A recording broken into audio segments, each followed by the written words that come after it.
if you listen really closely, you might hear the sound of Nigel Farage laughing, because let's face it, he'll more than likely be celebrating because his party has had some really good news, and unfortunately for Labour, it seems they've had some really bad news. So what's going on then? Well, according to this article, it says that the Reform UK overtake Labour for the first time in a major victory for Nigel Farage.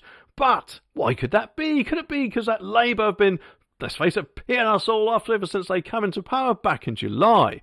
A stunning new poll, though, says that Reform UK would outperform Labour if a general election were held tomorrow. I personally hope one will be, but unfortunately, we're going to have to wait till 2029. The poll, though, was conducted by Find Out Now, and finds the Conservatives are still the most popular party with 26% of the vote, closely followed by Reform in second place with 24%. Labour, though, the party who apparently says he won the historic landslide just 5 months ago. This pees me off a bit because, let's face it, from what I heard, Labour, who won this landslide, their result or vote count was worse apparently than Jeremy Corbyn got back in 2019, and if I remember rightly, they were saying back then that Jeremy Corbyn's vote count was the worst the party ever got, but yet strangely Keir Starmer got mountains of seats, which, let's face it, is probably more than likely due to the low vote count, because let's face it, no one wanted Rishi in, did they? But anyway, they are languishing at Says in third place with 23%, a humbling outcome and the first time that a respected poll has placed them below Reform. And Reform UK leader Nigel Farage, well, what did he say? Well, he said that the poll shows that his party has real momentum, whilst MP Rupert Lowe, who's my local MP by the way, responded by saying that real change is coming, and hopefully it's not going to be the change that Labour gave us, because let's face it, that change was a bit of a kick in the gonads, wasn't it? But anyway, he said Labour on 23%, Reform on 24%, just behind the Tories. It's just a matter of time before we are leading in the national opinion polls, which, let's face it, is going to be a massive problem for Keir Starmer. I know this week he went on his whole reset, but why did he need to do that? Oh, I know, it's because he's been peeing us off ever since he came into power. But anyway, the poll was carried out on 2,607 Great British adults on December the 4th. Oh, really? Well, they don't represent the whole country, do they? Oh, I hate the smug one. Well, yeah, okay, I guess that's a good point. Although it does make me wonder if a lot of those people were Labour voters. It wouldn't surprise me if they were, and I think they probably more than likely would have been.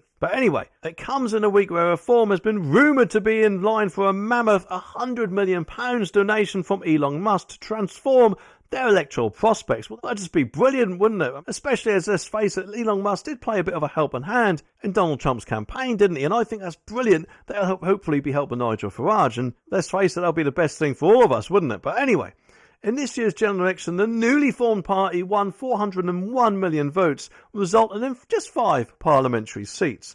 And yes, that is more than likely down to the first past the post system, where Reform, if I remember rightly, actually got more of the popular vote than what the Liberal Democrats did. But yet, strangely, Reform only got 5 seats and the Liberal Democrats got, well, 72. This is absolutely outrageous, and I personally think something does need to be done about that. But anyway, Mr. Farage attempted to play down the prospect, though, of a huge cash injection, but stopped short of ruling it out.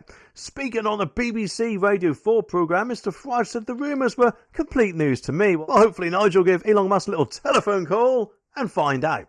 But anyway, he added, I've heard nothing of the kind like this. Certainly it leads us to the big political debate about the funding of political parties and how we should do things. But I want to make it clear that whilst the money would make a massive difference to our operations as a party, it is purely theoretical. As he admitted, he would accept a donation if it complied with current electoral law, which would be amazing, wouldn't it? I mean, just imagine what that could do for the party.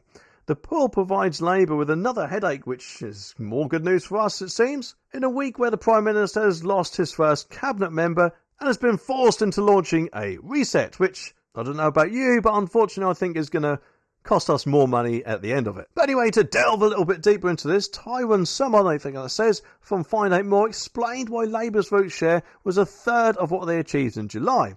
He said, Labour voters are less likely to say they'll vote. Only 84% of general election voters say they would definitely or very likely vote if there was a general election called tomorrow, compared to 95% of Conservatives and 90% of Reform UK voters. And get this, Labour voters are less likely to stick with their party. Well, yeah, no shit, Sherlock.